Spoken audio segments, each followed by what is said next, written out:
Good morning, welcome, my friends, to the show that never ends. It's the Boise Bus and it's the Sunday Blether, and of course, as always, joined by the magnificent man himself, sporting that sexy goatee, Phil.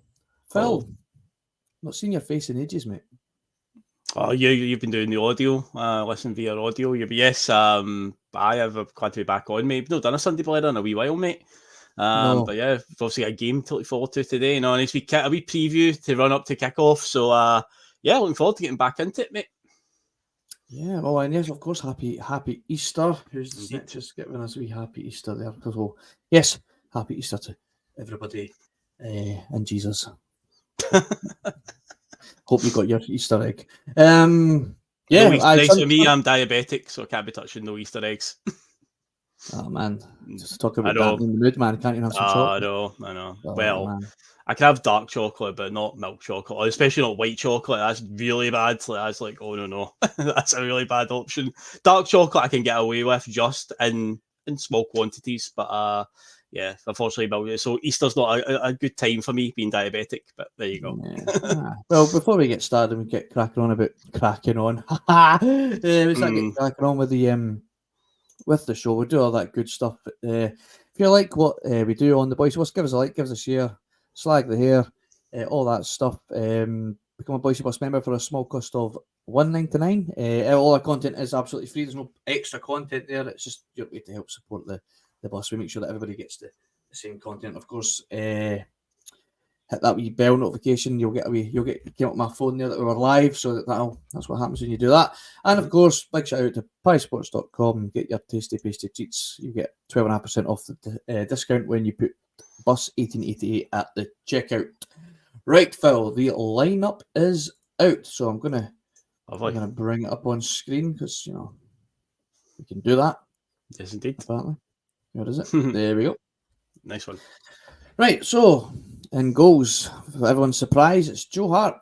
We've got Johnson, Carter Vickers, good to see him back in the squad. Scales, Taylor, Tomoki, O'Reilly, Hatate has returned to the starting lineup.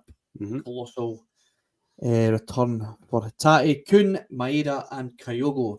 Is that our strongest possible lineup, Phil, that we could start today? I would say so. Yeah, it definitely is, no doubt about it. And obviously the big talking point, they've even featured them as the picture. Rio Hatate is back in the starting 11. It is a bit of a risk, but risk can sometimes equal reward because plastic pitch and a team of hammer throwers, a guy who's had a sketchy record this season with injuries. But a couple of weeks ago I did a show with Russell, and at the end of it I said, look, time for Brendan to start taking some risks. Me personally, I would maybe be a wee bit more cautious because I'm always thinking of the worst possible scenario and say what could happen today. But fair enough, man. Got to go for it. And hopefully Hatate can have an impact today, get up to speed a wee bit, and we get the game sort of like, comfortably into the lead, maybe about an hour in or whatever. And then he can be taken off and protected for next week because the last thing we need is another injury crisis mounting up at the team. So, yeah, it's just about getting over this last hurdle by any means necessary. And, yeah, hopefully that team is the one to do it. Yeah, I mean, I'm delighted to see Hatate's back. I mean, and does it speak volumes that he's went straight back into the team, Phil? Has Rodgers just been persevering with that midfield position, swapping out Bernardo and God knows who else he's been. I mean, I can't. Right enough. And obviously, Callum McGregor, he's not back yet. So I imagine what happens when Callum McGregor comes back. Does that mean Awata drops out of the team? Yeah. Probably does. But no, I think, like I said, I think it speaks volumes that he's just parachuted him straight back in. I think he's played a bounce game against St Mirren behind closed doors, from what I'd read online about a week or so ago. Yeah. So I mean, he's obviously been trying to hurry him along to get him back in the lineup, and obviously wants to get minutes in the legs to play against Rangers next week. Obviously, a very important game that's going to be.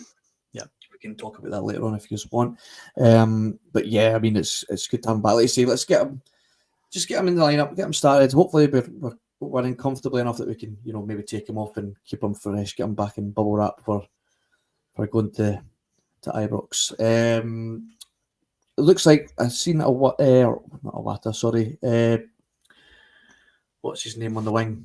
So long it's been since I've done a podcast, mate. I could say water on the line, but sadly, those days are gone, man. Yeah, man. So obviously Yang is back on the bench as well, back from injury. Yep. Looks like he's sticking with Kuhn. Obviously, we had the international break. Mm-hmm.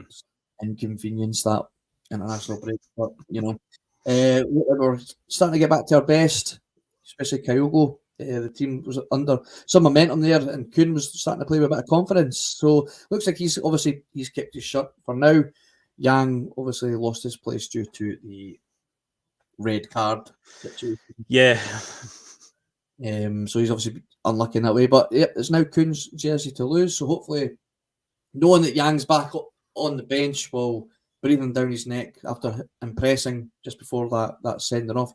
Will spur Kuhn on, because obviously competition is only better for the squad. Phil, at one point it was looking like the shirt could be anybody's, but at the minute it's Kuhn's, and I'm looking forward to see what he does up front with Kyogo. Looks back to his best, you could say, and Maeda with his Super Saiyan blonde hair. He's going up another level. He just looks a better player with that hairdo. But we'll get to that. Yeah. So Kuhn, happy to see him back in the squad, or still in the squad? Yeah, definitely. He's been he's on form at the moment, so he's got to keep his place. And you are right about the competition stuff, especially at this time of the season. We've got no time for passengers. This is it. This is the run in now. It's quite incredible when you think back to November time. I think we went 11 points clear when we beat St Johnstone at McDermott Park, and here we find ourselves. And it's like, well, we've got ourselves into this mess, and we can still get ourselves out of this. The players, if players are in form, Yang, he was obviously unfortunate what happened to the red card, probably halted his momentum a little bit, but he's obviously showed a bit of promise in his recent outings. So hopefully, if he does get any opportunities, he's, at peak performance. Because again, I think I'll keep Kuhn sharp. We saw it years ago with how Forrest and Patrick Roberts brought the best out in each other. So I say at this stage of the season, it's ideal to have everybody just the absolute best, because if there's no time for passengers, the incentive to be part of that team that goes on and wins this league at this point, the way that we've what we've done this season to basically put ourselves in this position, the idea of being able to win this one, many fans are saying this could be the sweetest one of all. Might very well be. It could well. I mean, obviously the football hasn't been glittering, but I think under the circumstances, if we do go and win this title after what we've been through this season, then it will be a hell of a satisfying one. So the players know the incentive is there. And yeah, they've just got to be at their absolute best right now. So no time for any passengers at all for the next 8 league games. And obviously we're still in the cup, so double still on the table, boys. Go and grab it. Absolutely, of course. And I'm just going to bring the lineup again. Cameron Carter-Vickers, captain inside today. Obviously, we're glad to see him back in the team. Are you worried at all about this plastic pitch today, Phil, that could hamper the likes of, well, let's say Hatati's just come back from injury, but I think it was it a thigh injury he had, or calf injury, and then Cameron Carter-Vickers, obviously, he's been up and down with injuries all season. Does the plastic pitch concern you, this hoodoo, or is it just a bit of a myth, and he should be fine to be playing on plastic pitches and he'll sail for it? Because my worry is he starts this game and he pulls up after half an hour, and then look what happens when he's not in the team, Phil. It's just that last game there against St Johnstone didn't threaten us at all. Cameron Carter-Vickers comes off and we concede almost immediately after. It's like when we take him off the pitch, it's almost like we're putting up a big sign to say, have a go now. And they tend to oblige, and obviously Livingston scored 2 cracking goals at Parkhead over there in the cup game. That would breed some confidence in them if they see Cameron Carter-Vickers comes off today, even if it's just to rest them for the game next week.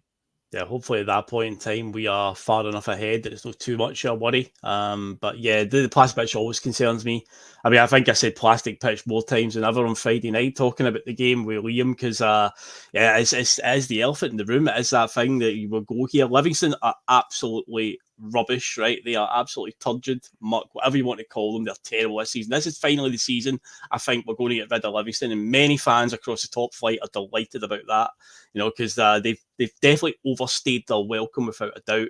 But that pitch is obviously one of the main reasons why fans want rid of them. They just want them out. But there's still a rule in place where plastic pitches are allowed in the top flight. We've still got Kilmarnock there. I know there was a vote recently, or I seen a headline about there's going to be a vote.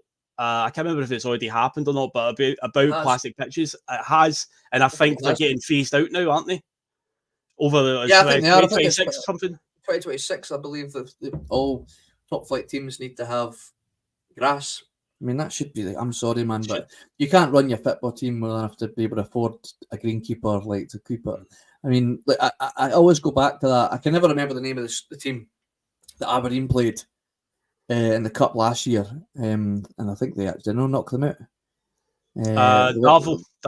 They were playing on a bloody bowling green, mate. That pitch was stunning. I mean, a team like that can keep a pitch in that condition. Maybe I'm being absolutely naive to the running costs of a football team, but I don't know, man. Maybe there was a team in the lower division of Scotland. I think it's Brecon. They've got a really good pitch. It's like won awards. The work that the groundkeeper does. You see like drone footage of it, the patterns that he does in the park and stuff like that. And that's Brecon City, a lower league team. So it's like, come on, man. It's not out of the question for me. But I mean, I get it. I mean, these all weather pitches that work. Except that weather, it just seems even like when it's pissing down rain, that you're seeing games getting cancelled.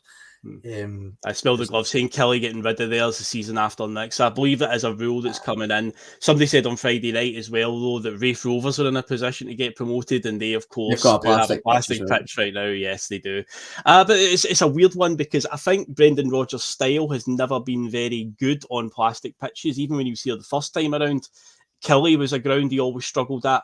But Hamilton Academical, we always scudded them whenever we played them. So it could just also be the level of the team because Steve Clark was a Killie manager back then. So maybe that's something to do with it. But then you look at this season and we've played Killie twice down there and they beat us twice in the cup and in the league. So maybe that's the hoodoo ground. And there's a good chance that, we're going to have to play Killie again. But I think they look like they're going to be in the top 6. So I think the way it's going to work out is we'll have to play them at Rugby Park again in the post-split fixtures. So that one could be, but again, maybe we're looking too far ahead. But ultimately, plastic pitches do concern me. You think back to Joseph Siminovic. He never played on a plastic pitch because he had a long-standing record with injuries. And this season with Hatate and Carter Vickers, two of our best players when they're on their peak form. Two vital parts of the team. And they have been rife with injury this season. And it's like, this fixture is not what we need. The hurdle right before Ibrox, this is not the one that we needed right now. But got to play them all, so we just need to get on with it, and hopefully they just come through unscathed today, man. Yeah, absolutely. I mean, I think something's just popped on my screen there. I hope you can still hear me. Yeah. I'm still here, yeah? Yeah, you did freeze for a second. I just pop up. I did freeze, so that's fine. So, obviously, this is the show where we do all the news, the gossip, and the hearsay. Now, there's been plenty of news lately regarding our manager, who will not be on the sideline today. He's serving his match ban, but he will be back for the game against Rangers. Does that play any factor into how we approach this game today, Phil? Personally, I don't think so. I'm pretty sure the message will be very clear. No matter where Brendan Rodgers is sitting in the Tony Macaroni stadium, the Spaghetti had. So I'm going to assume it'll be John Kennedy that'll be roaming the touchline for us today. Does that play any part at all in the players' mindsets that the manager isn't there screaming orders from the touchline? Nah, they just need to look at the league table, look at where they're sitting right now and what they need to do. That's all the motivation they need.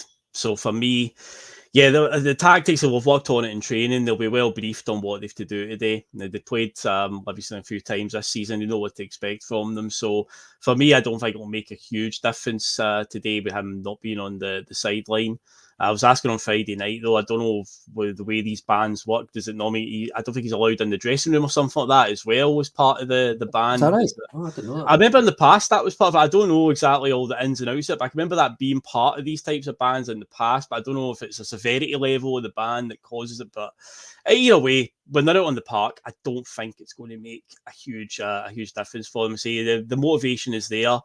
All they got to say, all they got to do is look at the league table. 80 games to go. They know what they need to do now. It's win, win, win all the way. So yeah, we're in a position where it's still in our hands. It hasn't slipped out of our hands yet. So it's very clear if we can win all the remaining games, simple enough, we're champions.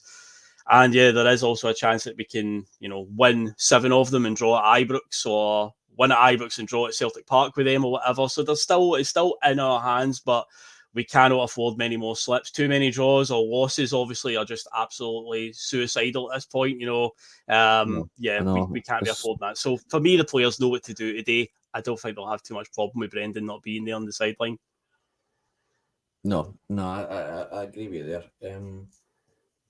Yeah, it's a funny one that. Yeah, that was some absolute outrage that he didn't get a longer ban, obviously from other fan bases. But I mean, what were they? I don't know what people are expecting. I mean, it's like, I don't know, man. I still think it's bizarre that you can't criticise refereeing performances, but It's quite weird that other fans are looking for him to get a longer ban, given our football's been, I'm not going to lie, it's been absolutely muck this season at times. Have they not been watching our style football? So they think that Brendan being there is going to be an advantage. It's like he's been on the sideline for the entire season and the football's been progressively worse. So it's like, for me, it's like, I mean, the fact that they're raging about it, really, do they still really fear him? I thought they would have been quite confident about taking on Brendan, but that shows you there must still be a bit of an intimidation, a bit of an aura around Brendan for them, because he still does have a decent record against them. So again, we'll cross that bridge next week when we come to it. But yeah, it's interesting their reaction to it. But who knows? They get upset at everything. Let's be honest. I know. Do you think? Fingers crossed here, maybe. Do you got any concerns about refereeing performances today or VAR? I mean, I can know the answer here, but I'm going to ask the question anyway. I mean, I do. I'm a little bit concerned about it, especially after. I mean, I've seen that penalty yesterday. I mean, yep. I don't even know what to say, man. Listen. I've been debating with my mate that's a Rangers fan, and he's given it all. I mean, he elbowed him in the face in the box. I mean, it's not like he's went whack. Like it's to give that as a penalty. I mean, I don't know. It's not shocking me anymore. Like I just laugh about it now. But yeah, I mean, after what we've seen in the last few weeks, and listen, we're not. This is the thing. People keep saying this is it's a conspiracy against Celtic. You think it's a conspiracy against you guys. Am I right in saying that? Was it Kilmarnock that did they not put a statement out questioning some results, some decision making against when it was Aberdeen that played them, or was it St Mirren? I can't remember. It was last week or so. And I thought to myself, there's another team now. Right into the SFA going, we want some clarity on how you're coming to these decisions. I mean, I think this is maybe why Brendan isn't getting as big a ban as maybe as people thought, because I mean, we aren't the only club that's now coming up forward and saying like, here, what's the crack here really? How are you come to that decision? Like, if I pull out the rule book here, which you should know off by heart, like you should be able to recite it off the back of your hand, and even if you can't, you've surely got one to hand in that room. How are you coming to these decisions? Because it's just becoming, it's just pure incompetence, and I think we all say this, right? If you're that incompetent at your job, and you keep making mistake after mistake after mistake, that costs your business or a business or a company performances and yada yada yada, you get pulled up about it and say, look, you're getting taken off, you're suspended or you're sacked or whatever. This just doesn't seem to happen. It's like, oh no, you can't criticise them. Well, don't do that. You can't do that. In fact, you're now going to get punished for bringing up and pointing out our incompetence. It's you wouldn't get that in any other form of work, and it's just. It baffles me, Phil. It really does. But can you see it happening again today? I hope not. First and foremost, I hope that we can get through and VAR is not a talking point and referee performance isn't a talking point, but sadly, it always is. We can't seem to avoid it. And yeah, they are just grossly incompetent when it comes to rules and whatnot. I mean, I said when me and Russell were talking on a show a couple of weeks ago about the upcoming hearing for Brendan and what obviously sparked it. And obviously there was a story going around one of these. It's obviously came through WhatsApp group CSC about lost audio tapes, and that's why Crawford Allen stepped down. So I didn't want to go in two-footed on that one and be all in on it because, you know, it could just be one of these red herrings that's made up. But you've got to look at there's no smoke without fire. You know, he's resigning on the back not long after we've basically took them to task over that one. And there's been a few other teams have complained about it. But the biggest thing for me was it was stated in IFAB's rules. So, of course, like rules regarding, you know, fouls and whatnot. And it was the screen grab was doing the rounds on the day of that Hearts game about when a ball connects with a hand and it's came from a teammate. If a teammate heads it or kicks it at him and it hits him. So it came off of Alistair Johnson's head and it hit a Watter's arm. So in IFAB's rules, that's not a penalty. Right, if it's came off, so if the referees know the rules, then they would have went, well, in the Alistair Johnson's headed it off his own teammate, and it's happened. One, Iwata's got his back to him, doesn't see it, and also the Hearts player and Johnson going up for the header at the same time has also nudged Iwata, which has caused it to be off balance. So there's a whole concoction of things happened in that one instance, but ultimately the ball connected with Alistair Johnson's head and hit Iwata's arm. So going by the black and white of the rules, that shouldn't have been a penalty. So the fact that, you know, John Beaton looked at it and thought, right, we'll need to come and have a look at this. And then a second, obviously, the match referee, Don Robertson, goes to the screen.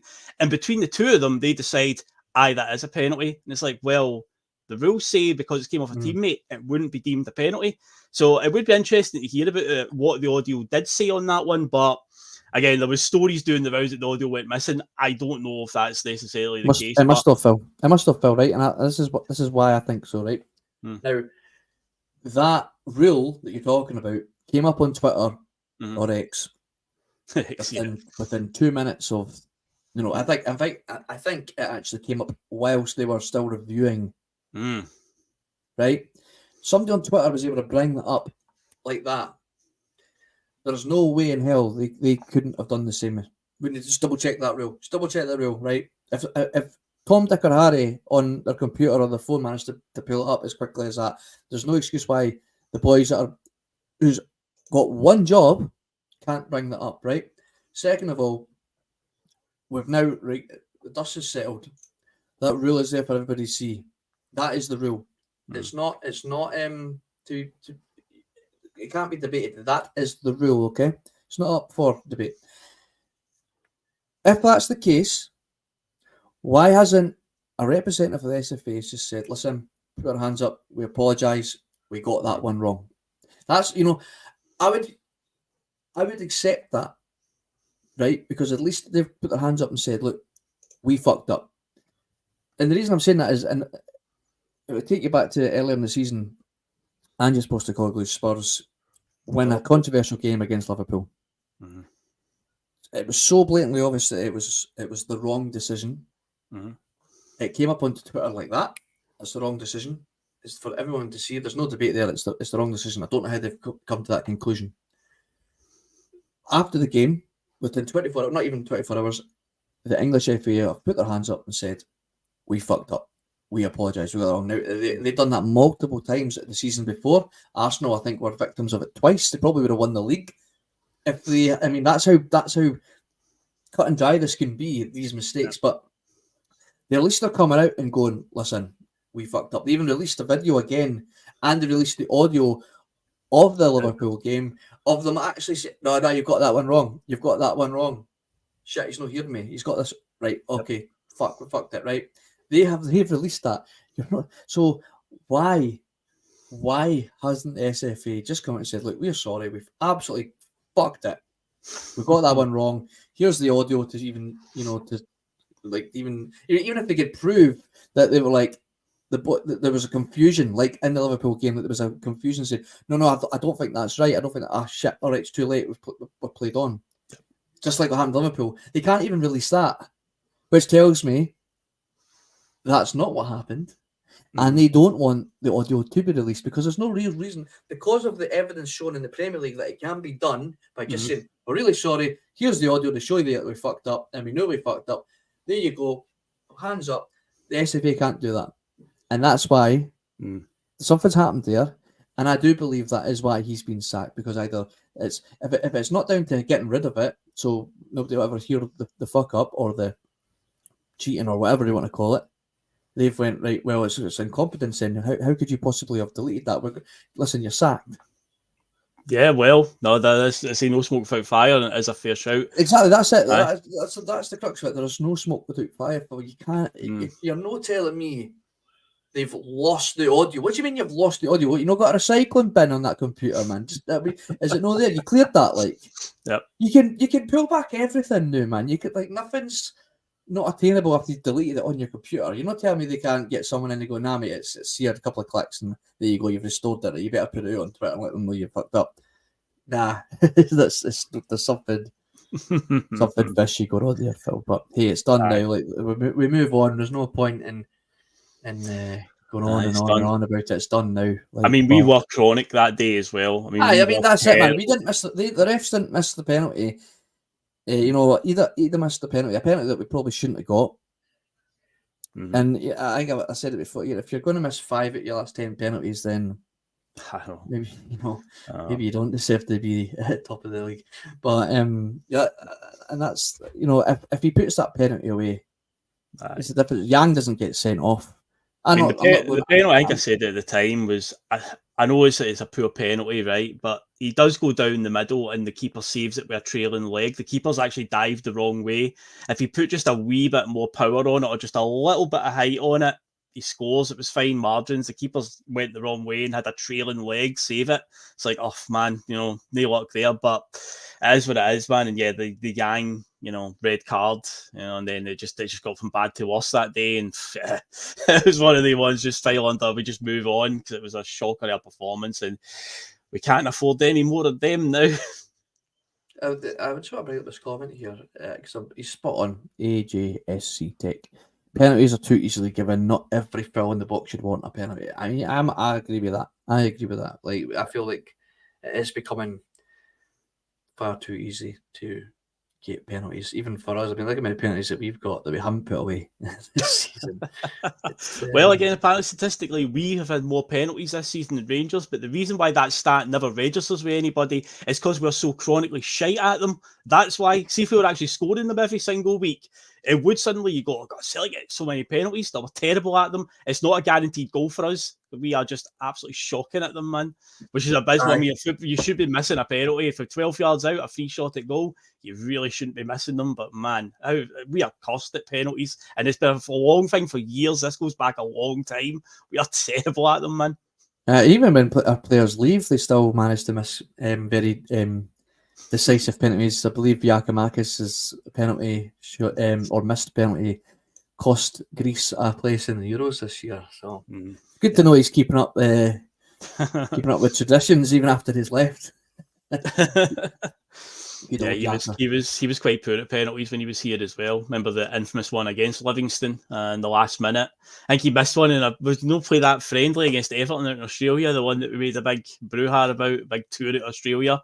He missed one out there as well. Yeah, he didn't have a great record for the sport, to be honest. But no. Now I'm going to bring up the squad again because I want to have a quick look at this bench. So, yes, I'll take the Sunday Blether banner away. There we go. So, Bain. Ida, I don't know how you pronounce his name. I like Ida, but I've heard Ida, aye. Yeah. Okay. Ida, Jan, Rocky, Bernardo, Kelly, Forrest, Ralston, and Welsh. Mm-hmm. As you can see, a couple of people missing from that. Thiago Oldenholm is no longer in that squad. Yeah, he's a funny one. And of course, also missing, although I think is he injured? But he seems to have just completely fell to the wayside as well. Yeah. But I mean, what do you make of that bench, Phil? That's a pretty It's an all right bench, you know. I think the options are all right. Aye. Obviously, you've got defensive cover there because obviously, whenever I look at the bench, I always think, right, if somebody has to go off for a reason, not just because he's getting taken off because it's substitution time, it's just if he has to go off for a reason, have we got suitable cover? So the centre backs are covered. We have Naroski there. You've also got Ralston, who's shown he can also play left back as well. So if any of the full backs have to go off, Ralston's there. And yeah, James Forrest. I mean, it's controversial. I said on Friday night, I'm not advocating that he is some sort of answer like going forward. I think his time is definitely coming to an end at Celtic, but his recent performances, he's been contributing, and if it's a case of when he does get on the park, he is contributing pretty well, then great, all the power to him, because we need everybody chipping in at this point. So Forrest for him recently has been quite decent, although I don't necessarily agree with the hyperbole of he's the best winger at the club. I think that was just Brendan just trying to make him feel 10 feet tall as he does. But yeah, he's still got a bit of experience that James Forrest has got. Then yeah, he could be a valuable one at this point. I get what he was saying there. I get what he was saying. Yeah. About, I mean, he's maybe the most technically gifted winger at the club, even still. He can take on a man, and he can beat a man. But I think he then went on to say, like, you know, time catches up with everybody, including him. He doesn't have the pace anymore. He doesn't have he's just not got the in him to play the style of football that Brendan wants us to play. All the time. But I mean, does he get off the bench today, Phil, with Yang back in the squad? Now that was because somebody, I think it was actually Riegers was in the comments under his other podcast name, saying that he guarantees James Forrest will score today. Now we're not playing St Johnstone today, Regan. Now, if it was St Johnstone, I remember saying last week when I heard it was on the radio a couple of weeks ago when he came off the bench, I said he's going to score because he just always scores against St Johnstone, and right enough he did pretty quickly. Does he get off the bench now? Now let's just take, like I say, we'll go back to just before the Hearts game. Yang was impressing. He was looking good, and people were saying, right, we've got to give this boy more game time, give him more of a chance. If Kuhn comes off today, does Brendan go to the bench and say, right, Jamesy, the best winger at the club, come off the bench, or is he looking at Yang? I think it's just dependent on what the score is at that point. I think if we're still needing a goal, we're maybe like still drawing at that point, or just narrowly winning, I think he puts Yang on. I think if it's more, it can serve the lead because we're sitting quite pretty and he just wants to kind of play it safe, I think Forrest comes on. I do think Forrest will get on at some point today, probably late in the game, but yeah, because it's James Forrest and Brendan Rodgers does love James Forrest, but yeah, I could see the situation because obviously at the 60-minute mark, he'll always make substitutions. So I guess it'll just be dependent on there. But yeah, the order that they come on, I think both of them will get on, but it's the order that they come on. So I think Yang likely to be on first. Forrest will be on later in the game. But Yang, when he comes on, his recent form has been pretty good up to that red card. So again, he has to come on and just make sure he contributes and helps us get through this game because yeah, it cannot be stressed enough. And I said it on Friday night where obviously to win the league, it is what it is. It's the trophy, it's all we're all playing for at the end of it. But the money, everyone's talking about the financial side and all that. And well, the way Celtic board have performed recently, it's like, well, are we going to actually spend it if we do get access to that cash? Who knows? With the way they perform, but the bigger concern is what they will do if they get access to it. That's what seems to be what's on. It's quite sad that that's the case that we find ourselves in. We should be thinking and be excited about, we win this league, we're going back into this new and improved Champions League, allegedly, and we're getting all this money. Think of all the players we can attract and that, but we're kind of just going, we've kind of got a mentality now where it's like, we just don't want them to get the money now. And it's like, well, hopefully that changes very soon, and the Celtic board realise that we can't just be going to this competition all the time and just being there to make up the numbers, because the coefficient's only going to keep getting worse and worse, and it's only going to get harder to get in. We're lucky that this season coming is straight into this new format, but I think the season after that we're going back to qualifiers again for the Scottish champions, and yeah, we don't have the best of records there, so yeah, there's a lot on the line this season. So yeah, anyone that does gets any game time, they have to make sure that we get that Champions League spot at the end of the season, that we've got that banked going into the summer.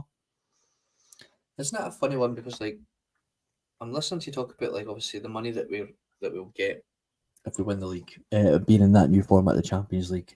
Money that we won't spend in a competition that will get scudded in. It's just It's like, what do we really want? And sometimes you go, do you actually really want this? Like, it's horrendous. Because it's just this. It just every year we build our hopes up, and then Marc Cairney comes in and he brings us all back into reality and go, we're going to get scudded. You go, yeah, probably right. The one that Mark said recently that's still looming in the air for me, and I'm like, oh, please God, no, is Scott Bain will start next season in goals for us. In the first competitive game, Scott Bain will be in goal. Enough of that. Enough of that. Sorry, right. I'm put it out there in the universe, but yeah, Mark did say that a few weeks ago, and I'm like, oh, please God, no, no. Right. So let's talk about a wee bit of gossip, right? Since we've got time to. And we're on goalkeepers right now. Now, I'd said weeks and weeks and weeks ago that I think we should be looking at Angus Gunn. I think some people agreed with me. I think a few people told me to shut my face, which they usually do, which is fair enough. But there seems to be a bit of a rumour mill going about that we are starting to sniff around that possibility. You know where I stand on that. I think it makes sense. I think he's a very good goalkeeper. I think he's in that age range where we could have him for a while. He's playing. He's still at Norwich? Still Norwich goalkeeper. I don't know how well they're doing. I don't know. Does he really want to stay at Norwich? And does he tick the box of being a homegrown player, even though he's not really a homegrown player? Born in England. His dad was Scottish, but he was born in England. I don't know how that would all work out. Because his dad's a Norwich City legend. Brian Gunn played for Norwich for many years. Yeah. So, I think it's a realistic. I think it's a realistic signing. I think it would be a good signing. I mean, he's Scottish. He's Scotland #1 now by a shadow of a doubt. Like, I mean, he's got 4 goalkeepers in that squad. Steve Clarke, and then even in friendlies, he didn't want to give Craig Gordon a go, or the other boy at Hearts. Xander Clarke. Xander Clarke. You know, I mean, Gunn played both games. I think it's a possibility. I would be happy with that. I mean, we're not really being linked with anyone else at the minute. It's maybe early days to say that, and at the minute we don't actually have a head of recruitment. So I mean, who's making that decision? Is that something that the guy that we've just sacked had brought up, and we're going to continue go down that road? What's that? Ian McIntosh. Well, Gunn doesn't get me excited. He seems a safe option. Look, is he exciting? Can a goalkeeper be exciting? I think he is. I think he is. I mean, I get why you maybe not, because it's like, it's a Norwich goalkeeper. But I mean, was he? He'd been on loan somewhere. Well, here's a question I'll put back to you and to Ian. Would Fraser Forster back in the day when we signed him been deemed an exciting signing? Say goalkeepers, can a goalkeeper be exciting technically? You know, it's like right. So if we think back, and we know what he's ended up being, right? I didn't know anything about him at the time, but he'd had a cracking season before at Norwich, didn't he? Because it was Paul Lambert that had said, you need to look at this boy. Now, I can't even remember where Norwich were at the time. Within the Championship? I don't think they were they? I think they were actually in League One at the time. So I suppose, I mean, like, I don't think anybody knew who he was, but because we know I think we all know who Angus Gunn is now. I mean, we know he's playing for Scotland. We know that. I think, I'm excited. I am excited at the thought of getting him. I don't know who.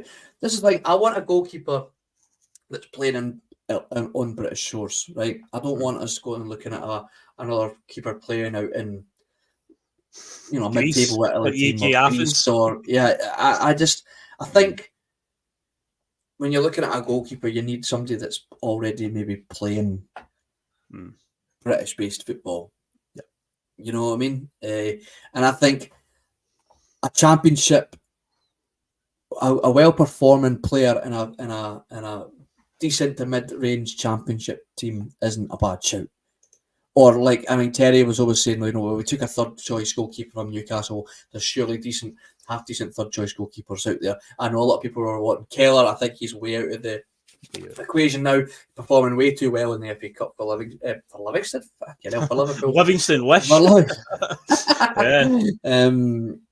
So I think he would be a good option. I can't really think of any other goalkeepers that spring to mind, even Premier League players that aren't getting game times that we could either afford or even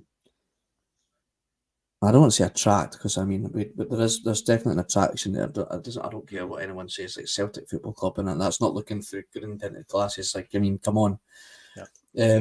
But no, I think I can understand why Ian's maybe not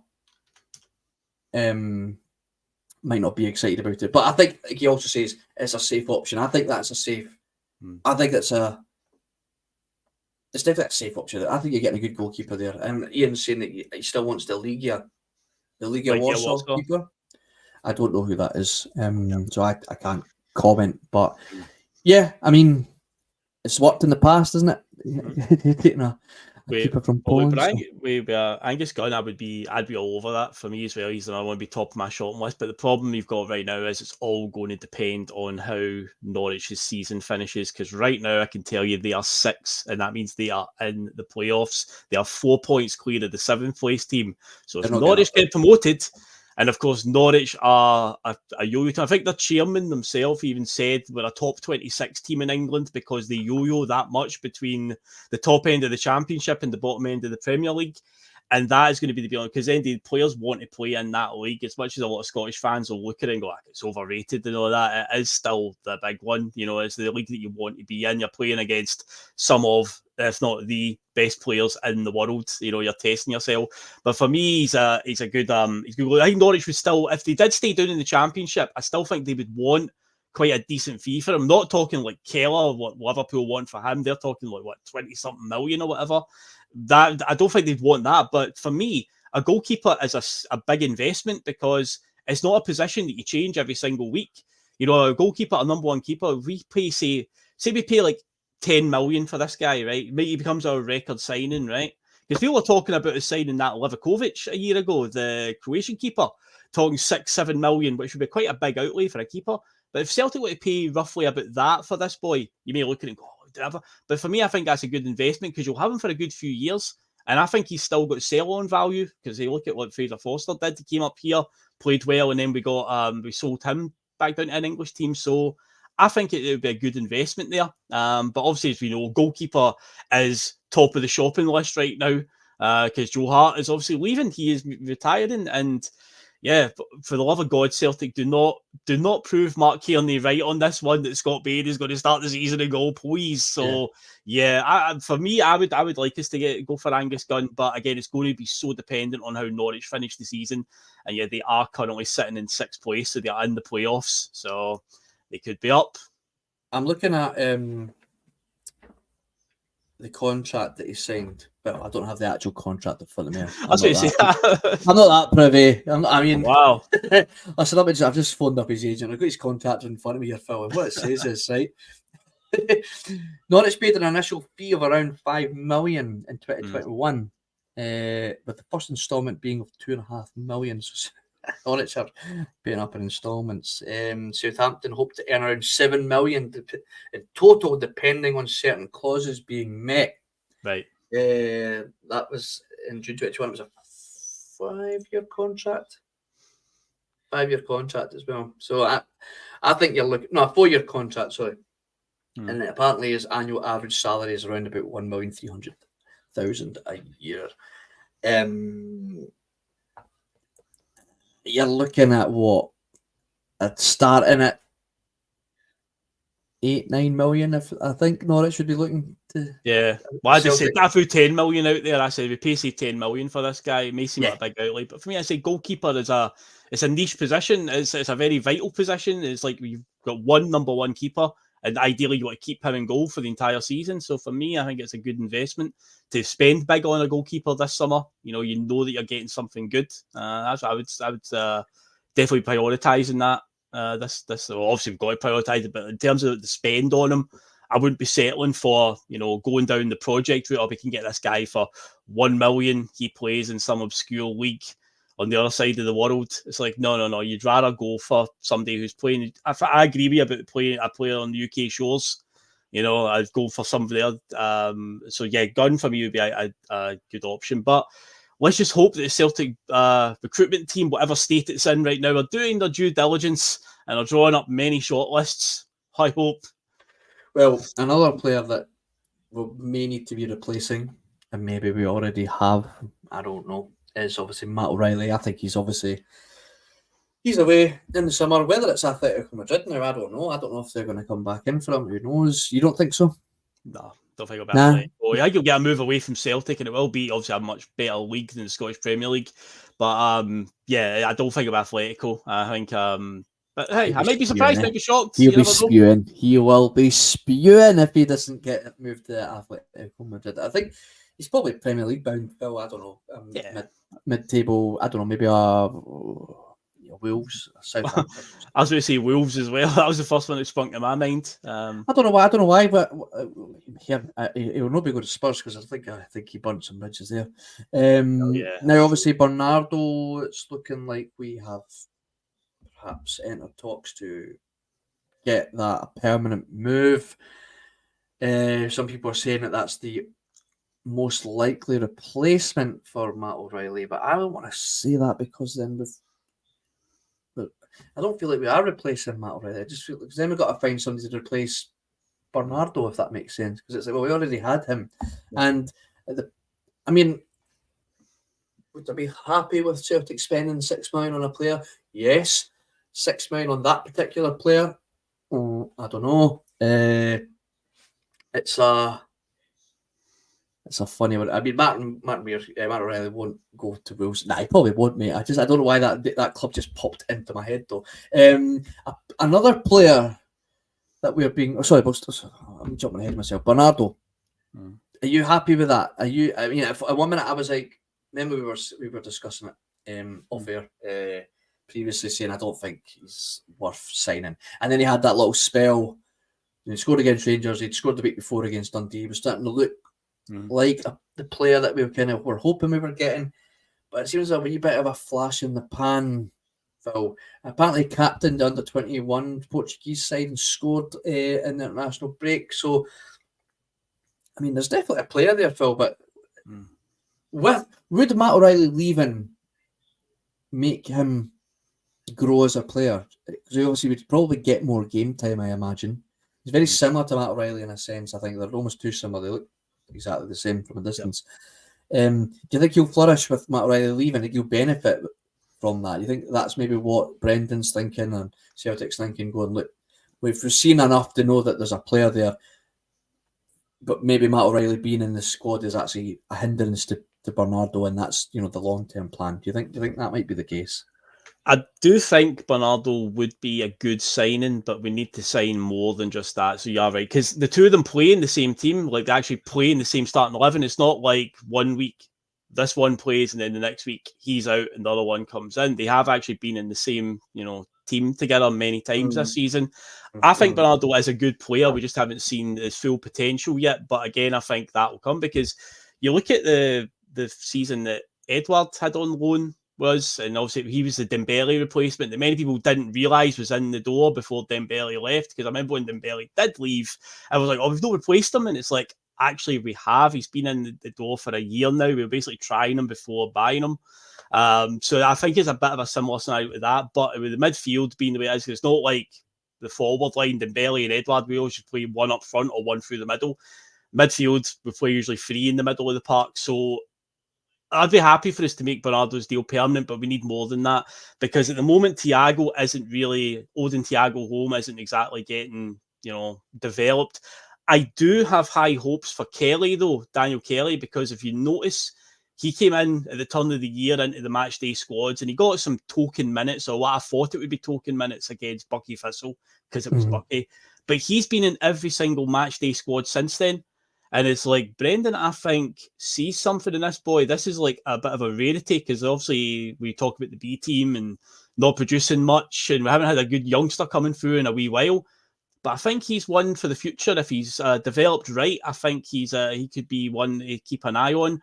But again, we'll need to definitely spend on our side. But if Martin Riley leaves, bring in Bernardo. But yeah, we'll need to be looking for another option or two in there.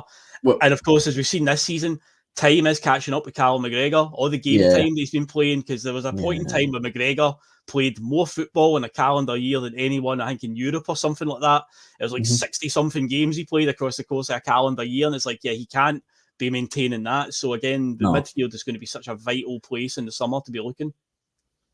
Well, Another player, and it's funny, I'm not tooting my own horn here. But Regan likes to toot my horn for me. He always send me messages every now and again saying, "Remember when you said?" I do remember when I said Regan. Another player that I'd mentioned on the pod that I thought we should be looking at, another rumour has now popped up in the last few days, is Sammy Smodics. He's a Blackburn player. He's an attacking midfielder. He's actually got 21 goals in the Championship this year. And apparently, we're starting to sniff around him as well. Now, I don't know. Certainly, I don't know. I've never heard of him up until the season when I was having a look at some players that were performing well in the Championship before the January transfer window, just to see if there was anybody that we could talk about. And his name popped up, and it's now saying that we are linked with him. But he's also being linked with Premier League clubs such as Brentford. But whether they're going to be there in the Championship next season, I don't know. I think he's Irish. I think he's an Irish player. I think he actually made his debut, or he's only played a couple of games for Ireland in this international break there. So he's 28 years old, so he's right in the sort of peak of his powers. A good chat. I always think, look, you should look at good Championship players, Phil. I think there's loads of good talent there. I mean, Matt O'Reilly, even for League One, there are gems in that league, of course. That now, then people could point to a certain Mickey Johnson and say, well, he looks good in that league too. But I mean, we could do a whole nother podcast on that, but we're not going to, because the game is about to kick off in the next 10 minutes, and I want you guys to get your pies in the oven for that, or air fryer, or microwave, depending if you like it soggy or crispy. I don't know. But yeah, it's been a fun Sunday. Phil, I seen right at the start. I don't know if you noticed, but there was a comment at the start saying that we were going live in 12 hours. Did we set the time to come to say that we were coming on at 11 o'clock at night? Yeah, when I set up on StreamYard, the default time was set at PM instead of AM, and I just went clicked live stream. But then I seen, obviously we're here. We've been on for the last 52 minutes. We've been here the whole time, guys. Yeah, we have indeed. Yeah, this isn't a look to the future. Thanks to those that joined us. You've obviously hit the bell notification because you knew to jump on, so I appreciate that. So make sure when you watch this later on, if you do, to make sure you hit that bell button and you'll not miss quick predictions before we go. I was told, and now we can do that, but somebody in the chat said no crazy predictions. Well, no crazy predictions. I've not got a crazy prediction. Mine was on Friday night. I said it'll be 2-0. We'll just control the game and see it out. But some people in the chat on Friday night were giving it big licks that it was going to be a resounding win. I mean, I hope it's a resounding win, but I'll take a scrappy 1-0, whatever. But I'll say a sort of run of the mill, no frills to it, 2-0 victory for Celtic. I'll go with 3. I'll go with 3-0. I'll go with 3-0. Okay. 3-0. Yeah, I think that's fair. Because they don't have the Livingston don't have the budget to compete with Celtic. I'm sure we'll hear all about that later on. That's his kind of go-to line. But anyway, guys, get your pies in the oven, get ready to sit down in front of the telly, and just don't mute it if you see Chris Boyd on your television screens. Okay. Have a good one, guys. Enjoy your Easter. Hope you've rolled your eggs and painted them and all that caper, and don't eat too much chocolate. Take care. Right, see you guys.